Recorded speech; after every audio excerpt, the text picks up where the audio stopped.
უწუხვარ წარმოდგენა რომ არა გაქვთ და უძვირფასესი და უძველესია და ჩვენი შორეული წარსულის აკვანია იმ წერტილის ჩაძირვა რო გინდათ ამისთვის ვწუხვარ.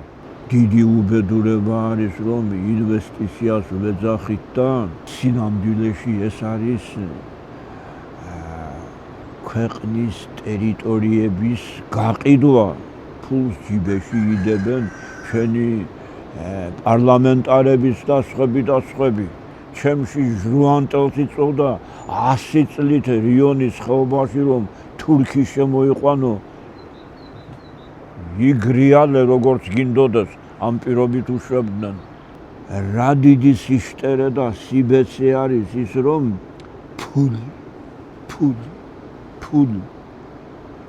რა თავში იხლი იმ ფულს რომელიც მაისის თოვლივით შემოგადნება და ეს ცენტრი თუ არ იარსებებს ის არ გაჩერდება.